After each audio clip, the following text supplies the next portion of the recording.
Hello and welcome to Gifted, Talented and Neurodiversity Awareness Week. As a proud partner of the G Word film, we are super excited to be involved again this year. Thank you to Marc and his team for being behind GTN Awareness Week. It is a lot of fun. And this week the theme is around equity and joy. And at our Gifted Kids, we've decided to focus on the joy component because, well, we all need a bit of joy. And, it can be really taboo to talk about gifted joy and those things that the gifted community really loves and does well and gets excited about and, like, let's face it, totally geeks out on. And I thought, what a great opportunity for us to just spend a week talking about the things that really get us excited and bring joy into our life. So we're kicking off the week with a podcast with Kate Donohue. And Kate is one of my favorite people. She has been working in the disability sector for more than 20 years. She's been a DIR therapist, kindergarten and school teacher, service leader, mentor, support worker, and public speaker and presenter. Kate herself is neurodivergent and found ways to thrive in her own unique way in a world that is not designed for people who are different. This gives her valuable insights and a natural ability to relate. Her work experience includes researching disability inclusion in Norway, working with youth at risk in Canada, and supporting children with severe and complex needs in the Cook Islands and rural Australia. Kate has facilitated many parent support groups and communities.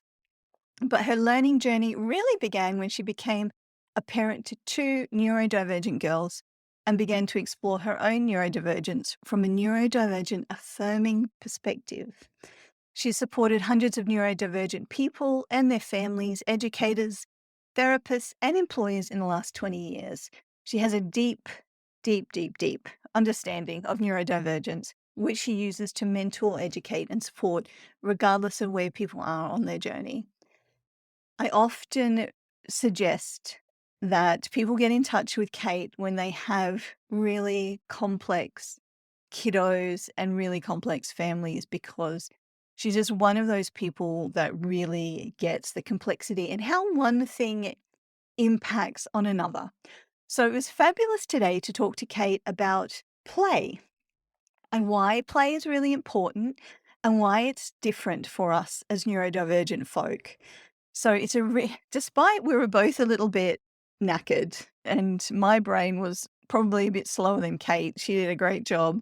And despite that, really great episode on some really important things to keep in mind as parents and as people when it comes to play and exploring our joy. So I hope that you enjoy it.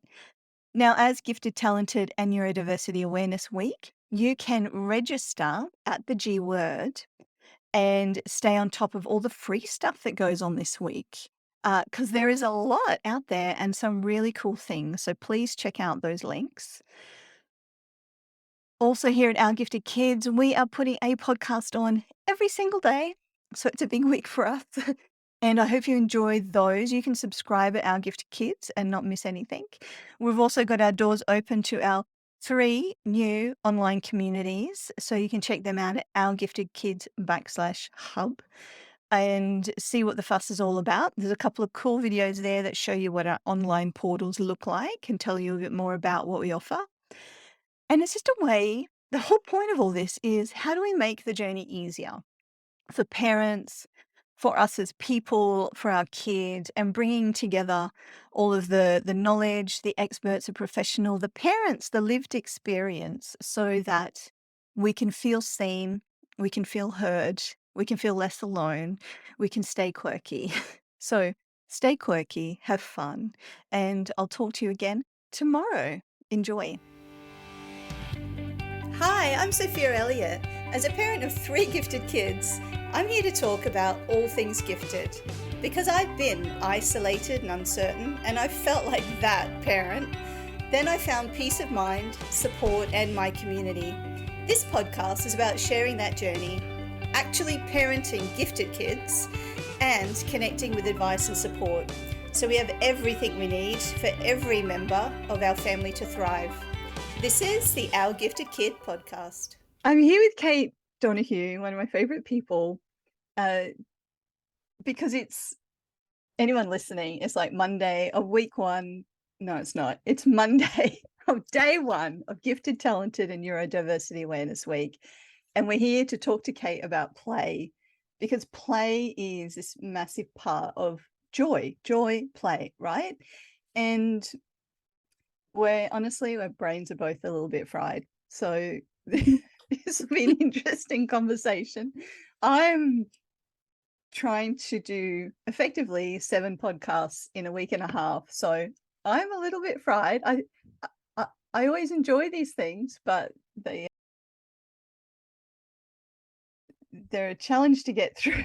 So I hope everyone's loving these episodes and listening and sharing. So Kate, welcome. You've been a guest on the podcast before, and you, just for anyone who hasn't come across Kate before, you can go back and listen to previous episodes.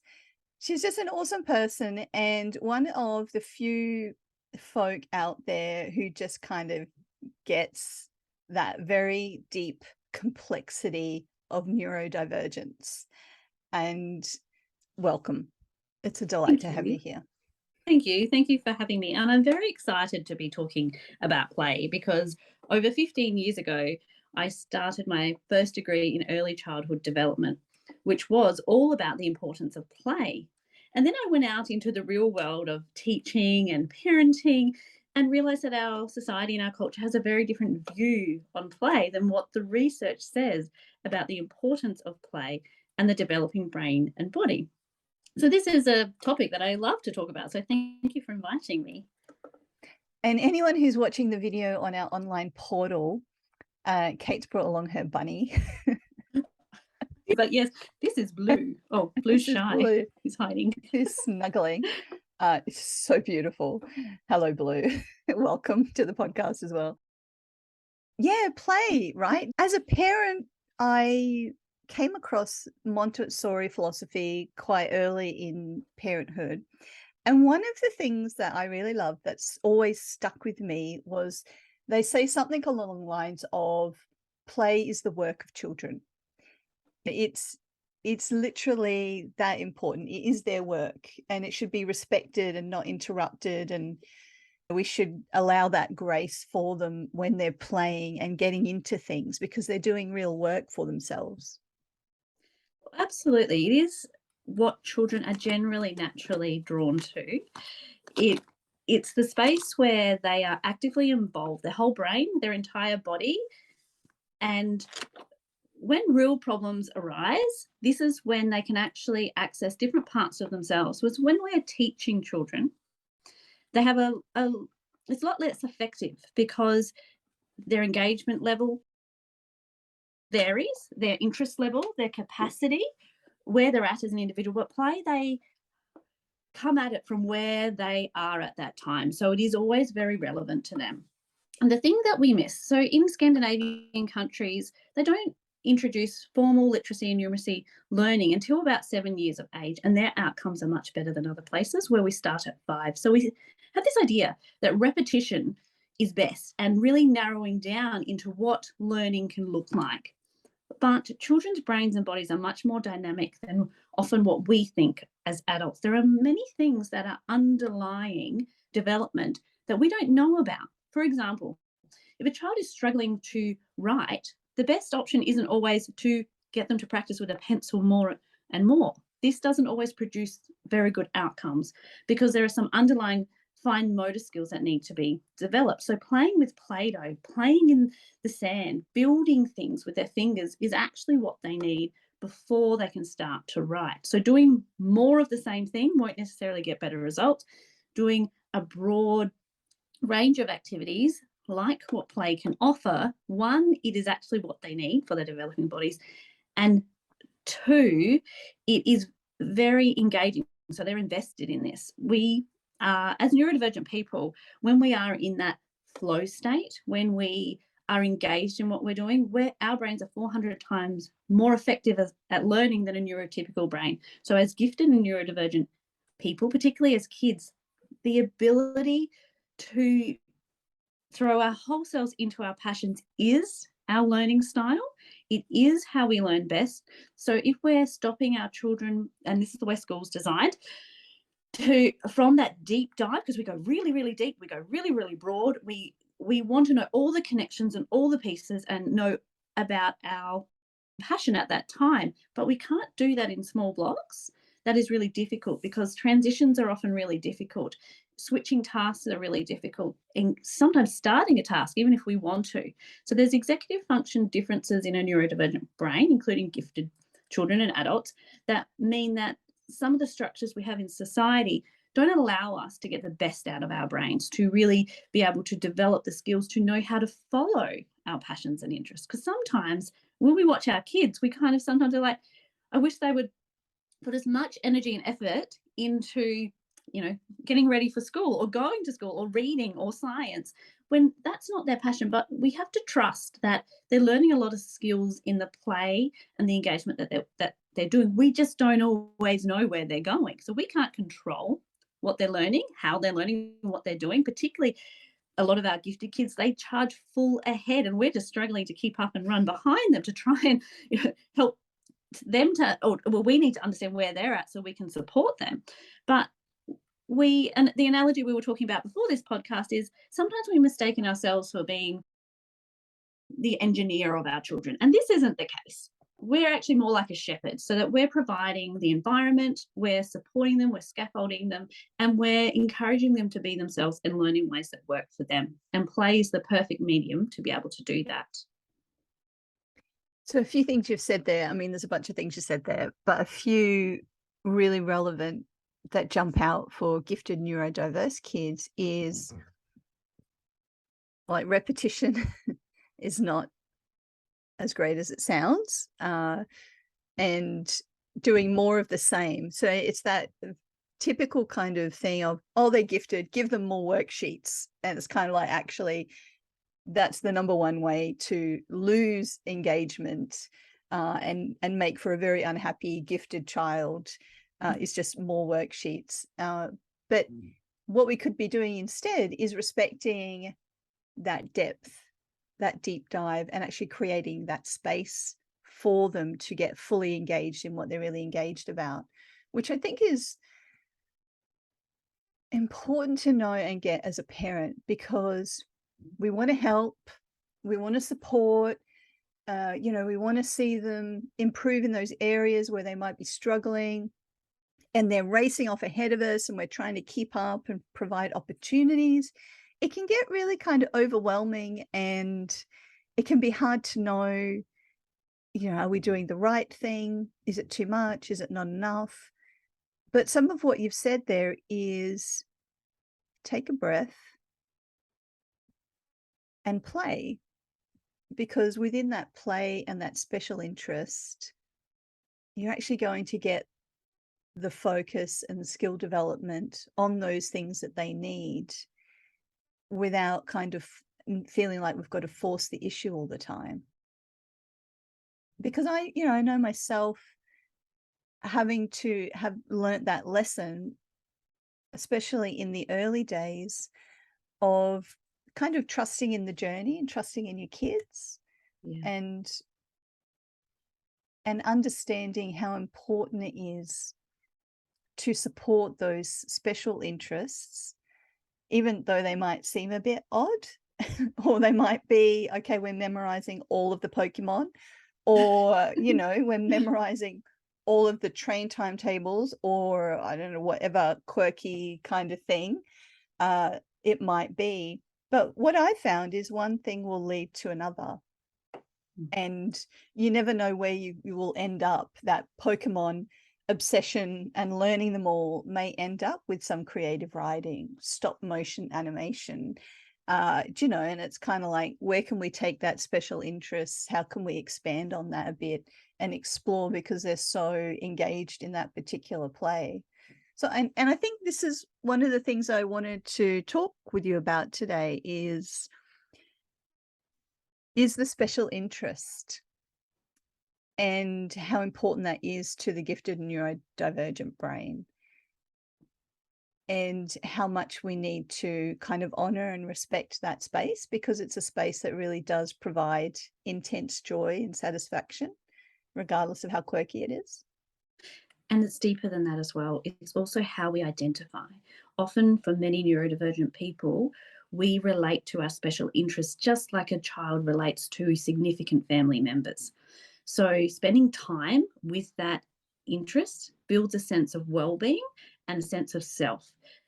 Joining a child in their special interests also builds a strong bond because you're bonding in a safe place for them, a place that makes sense for them, a part of who they are and a part of their identity, and you're choosing to join in with that.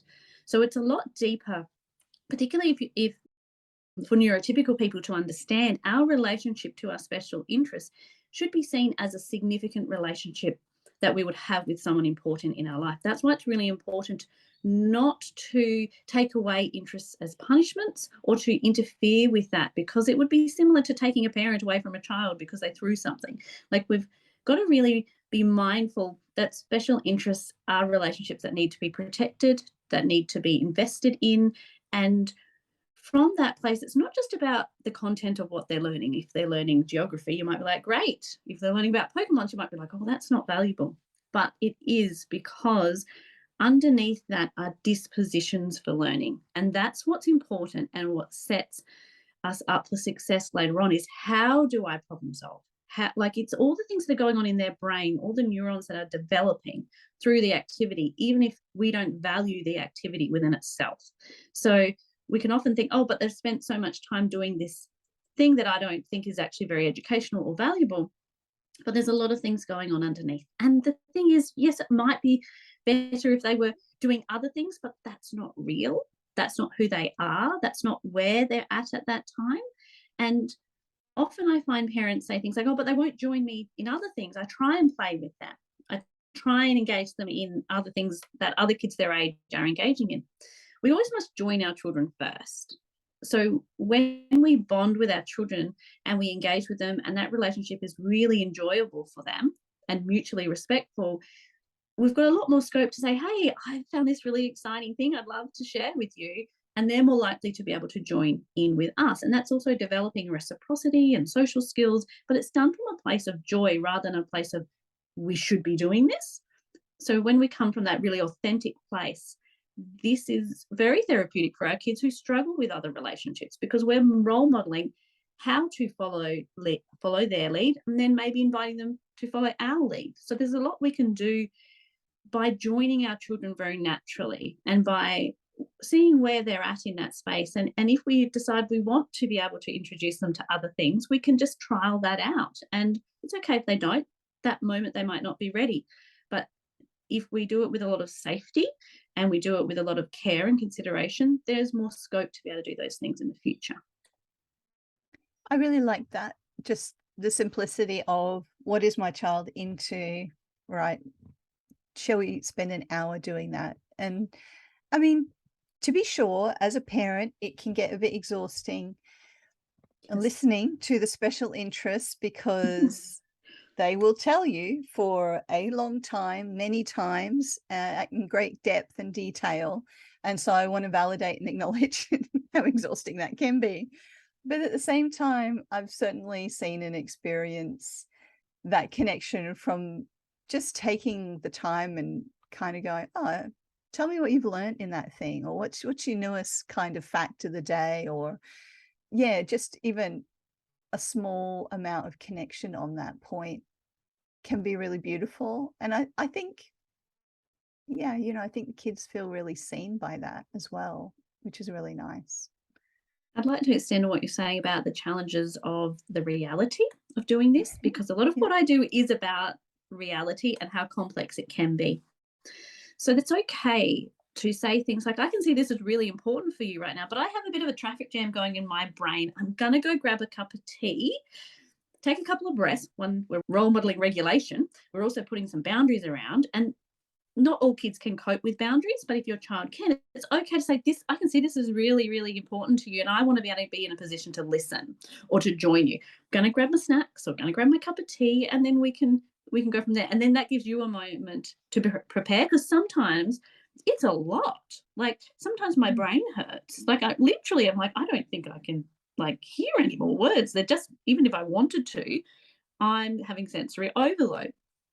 So it's okay to talk to our kids and go, this is really important. My brain's not really working right now. Let me go and do something about that. And then we can come back and connect. Or, you know, the logistics of like, I am in the middle of dinner right now and I'm really struggling to do two things at once. Can we put a timer on? Can we make a special time? Can we make a date to do that? So it's about working it in, and there's no perfection in any of this. We are so hard on ourselves and so many different ideas about what's important. Like I'm very clear in what I teach about what's important, and it's always based in regulation and relationship. So there are many wonderful things we can do as parents. We can provide all sorts of things, being that shepherd in that pasture. But everything comes back down to if our child is not regulated and our relationship is, and if our relationship is fractured, none of those things are going to matter. So there are often times when I've wanted to pursue my children's special interests with them, say going to a science fair, but I'm pretty sure that the drive home is not going to go well. And, you know, particularly when I had two young children and I was on my own, I'd be like, I don't think I can co regulate them after a full day of sensory overload at a science fair.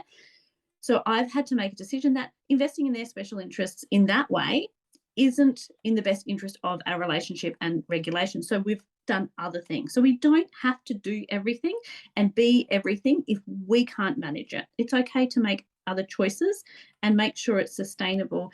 And the underlying message is we love you, or I love you. What you love is important to me, and I'm going to show up for you in that way where I can. But we don't have to be able to do that at all times. And if we can't, that's okay. They might not always like that, but we can try and work towards regulating and supporting them around that as well. And like you say, that's great modeling of, by being just honest with our kids of where we're at, what we can manage, what we can get through is really great modeling for them if we're, you know, talking that out loud with them, which is really great. My brain's gone a bit blank. It's okay. I think we've done quite well since we're I think so sleep as well. deprived. I'm like, that's a pretty good podcast. So in modeling to our kids that we're trying to take care of our own regulation as well, it's obviously really important for us as parents to model that in a positive way, which can be tricky in the moment. So have you got any thoughts on that for us, Kate? Absolutely. So neurodivergent people are wired very different to neurotypical people. So we do have a tendency to do things that what are often referred to as monologuing or sharing from our perspective, which isn't always two-way and reciprocal. And this is just the way that our brains are wired. So it's really important that we communicate that we care about their interests and who they are, because that is linked to identity, as we mentioned before. But we get a lot of shame, or we get told that what we're doing is not okay because the world doesn't quite understand the neurodivergent brain. And gifted kids are intense. Our curiosities, as an adult gifted kid, you know, then I've had to suppress so much of who I am, my identity, my intensities, to not overwhelm or get criticism from others. And that actually taps into mental health and well-being when we do this too much. So we really want to prevent any of those messages where we're saying that it's a character flaw, or you're too much, or you're too intense, or you're too dramatic, or you're not compliant enough or cooperative enough, or any of those things, because those messages get internalized. And of course, sometimes we make mistakes, but we can always come back and say, oh, I'm really sorry that I said this. It came out because I was stressed. What I meant to say is that the noise was just so overwhelming for me that I needed a break, but I didn't take it early enough. So I think next time I'm going to take that break a bit earlier, because it's not on you. Like, you know, your curiosity, you know, is an amazing quality within you. So we're framing the challenges around needs. So I need some more quiet space. I was overwhelmed because I was doing three things at once.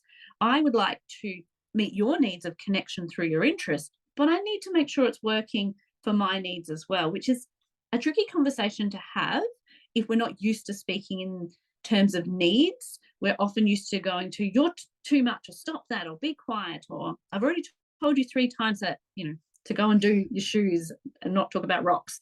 So we're really in this time and space where there is more information about neurodivergent brains, and we're having to relearn how to parent. So we need to also be compassionate with ourselves when we say these things, but also aware that we need to own those mistakes as well, so that we're framing that we care, we love them, we find them as they are, lovable. They don't need to change to be someone else, but meeting needs in the family system is really important. So talking about our need for being able to get dinner done. I need to be able to concentrate on dinner right now. And then rather than saying you're too loud. So it's a shift in language that sometimes isn't instinctual, but that's the journey of growth, right? That's why we're listening to this podcast. That's why we're reading books. That's why we're on groups around neurodiversity, because our way of being has never been validated. It's almost like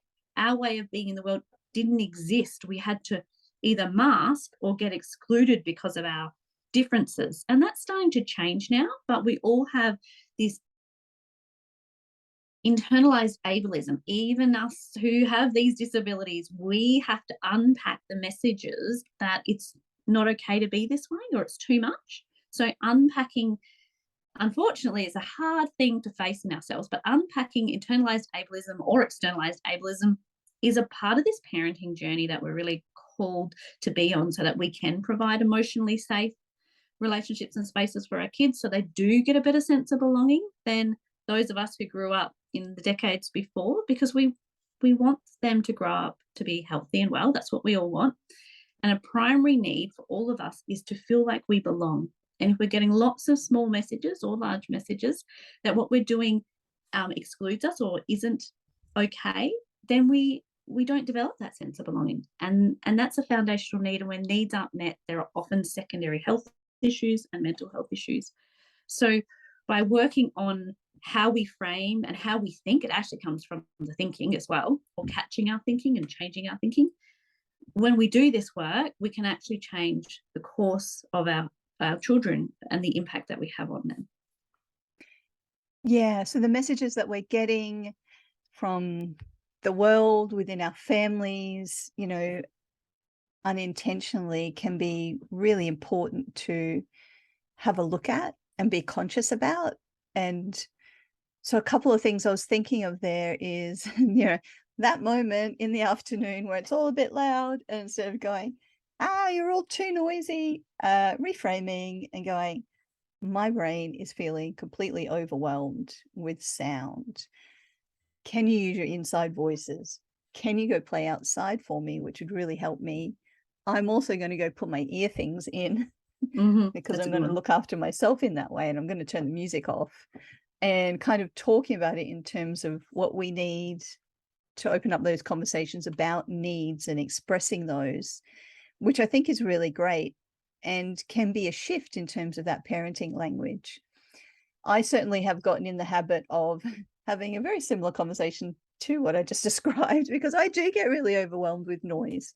And sometimes we have music on a lot, which I usually like.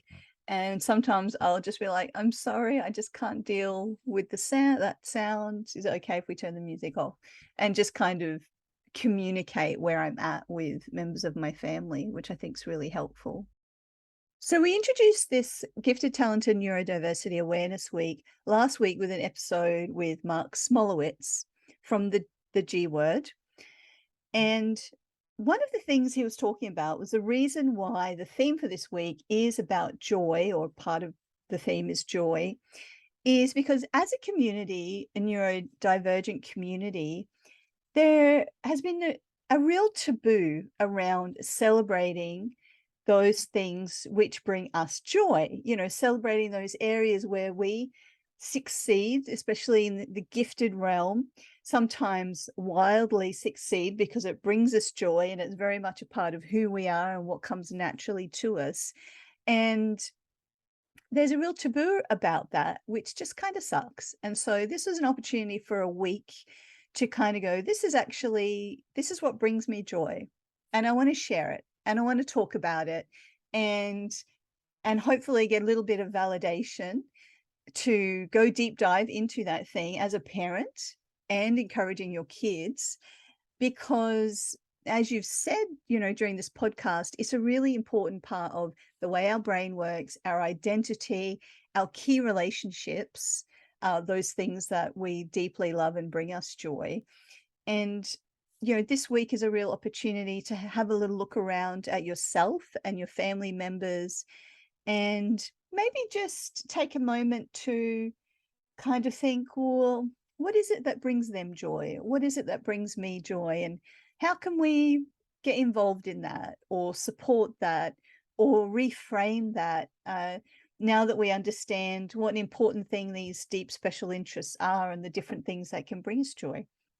And if anyone wants to, share that thing that brings them joy, like tag our gifted kids and share it online or we would love to highlight those things that bring people joy because it's one of the things that I love the most about our neurodivergent and gifted community are the very wide ranging random things that people get into. And it's just, I love listening to people talk about their stuff because it's this very deep expert level knowledge of stuff. And Mm. it's fabulous, I think.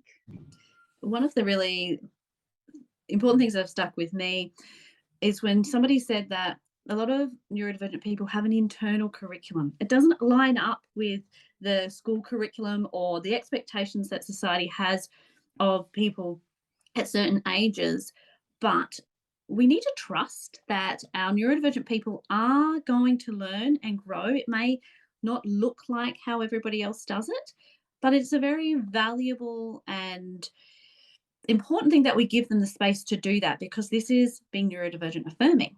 This is allowing our child to be and grow as they need to. So, and then amazing things happen. Like I have had a 20-year special interest in development, attachment, relationships, autism, neurodiversity. And now I get to do every single day what I love. I can have a really bad sleep. I can have a really bad day. And then I jump online and I do consults and sessions, and every single one, even the challenging ones, I'm like, I have the best job ever. Like, I always feel better about my life and what I'm doing because I'm able to connect with people around my passion, that I'm getting paid to talk to people about the thing that I've, took such a deep dive and looked at in such a broad way for the last 20 years. And not everybody makes a career out of their passion, but a lot of us do when we're given the time and space and allowed to explore who we are. And there are some really interesting entrepreneur sort of enterprises popping up all over the place. But the important thing is to keep our children well and healthy from a mental health perspective, because we often shut these things down about ourselves. But this is our I guess our talent, right? Is to go deep, is to go broad, is to be an expert. And the way the world is moving forward is experts are going to be highly sought after. And whether it's in drains and how the flow of water goes through pipes, that's a specialist industry. And whether it's about autism and neurodiversity. So by really trusting our children's internal curriculum and supporting that and being in awe of that and being like, yeah, that's great, you do you. One of my kids is into beauty at the moment. Like, she's gifted, and I have no issues about directing her path in any direction. If she wants to wax legs and eyebrows for the rest of her life and that brings her joy, I'm happy with that because that's her. That's me really respecting and seeing her for who she is, not who I think she should be. And I think we Mhm. get a bit stuck in that when we're looking at neurodivergent people because we don't fit in boxes. And in order to have that joy, we need to be given that space to play, to then learn about who we are. This is how we find ourselves. So it's a very essential part of our childhood is to be able to explore our relationship with our special interests because it helps us find who we are. Absolutely. I mean, what better goal in life is there, or what could you wish more as a parent for your child than for your kids to wake up every day and do something that they love? And as parents, we can't choose the things they love. they're going to love what they love. So it's our opportunity to support them in that and grow in that area. Thank you, Kate, for joining us today. I think it's been hopefully a really helpful, insightful chat for parents about play and joy.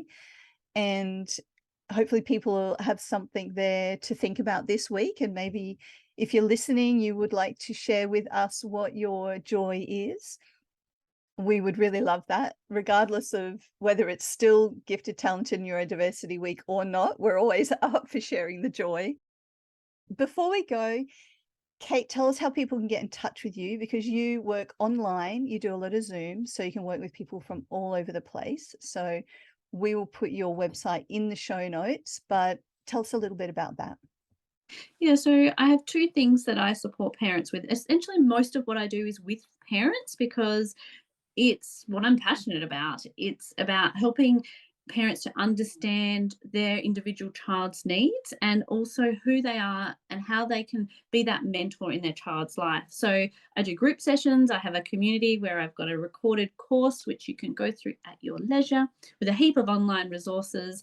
And then we catch up every fortnight and talk about everything and anything that comes up. And it is about that, how do we do life with our children? Because we aren't as supported in the same way as other parents. Many of our children need accommodations at school, can't attend school. There's extra health issues that we need to manage as well. There's the executive functioning load, the appointments. There's so many other parts to parenting that are invisible to society that we don't get a lot of support with. So really it's about bringing those parts and we talk through these things together. We also have a focus which I prepare prior. So we talk about what is alexithymia or what is spoon theory, and we can discuss those things as well. But also I do one-on-one sessions as well where we unpack what's going on and really have a deep look at what might be going on for your child or for yourself as a parent, and we work through the complexities of parenting. I highly recommend it. Anyone with highly, doesn't have to be, but those parents that I meet with super complex kiddos and lots going on, I'm always like, yeah, maybe you should go have a chat with Kate.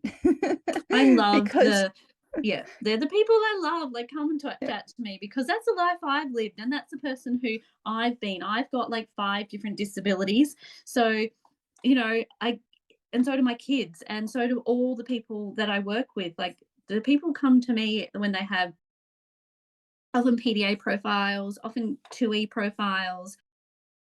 So girls who haven't been diagnosed because of their internalizing profile, people with 5 or 6 different diagnoses, children who can't go to school, violent and complex behaviours. These are the things that I support parents with.